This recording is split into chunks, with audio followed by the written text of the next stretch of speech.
Yeyote ambaye ana tatizo la moyo, tatizo la damu, tatizo la viungo vyake, tatizo la macho, tatizo lolote la mfumo ya fahamu, leo unaenda kupokea upako mara 5.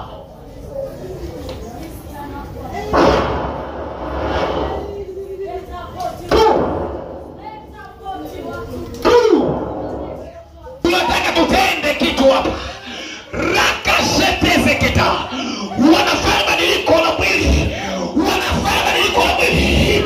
Wanafanya mojipya. Wanaingiza kilima kipya. Wanafanya mojipya. Wanatengeneza adui yako akakome. Anasema moza nini juu ya Bwana. Hakika anakomesha mateso. You my daughter, my son. Haya, wapokea hao. Hao nini? Hao. Mchukueni huyo. Chukua, tengeneza moyo wake, tengeneza viungo vyake, mtengeneze tena. Mgeni wako huyo anakupa afya, anakufungulia mlango mpya. Hautaweza kutulia akishuka kwenda ndani yako ukuli. Mgeni huyo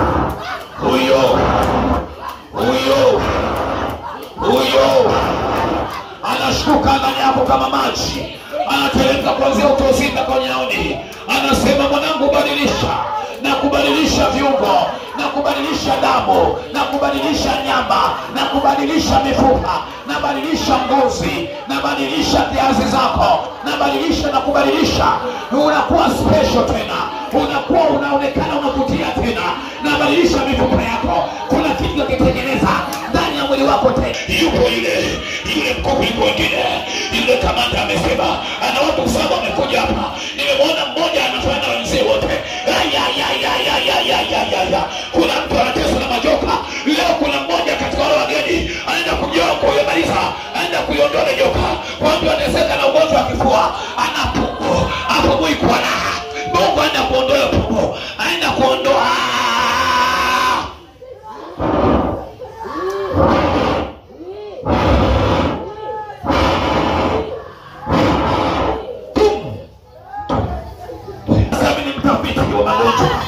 Anasema ni mtafiti, nimegundua ya kwamba magonjwa atakiwa mimi niingilie kati.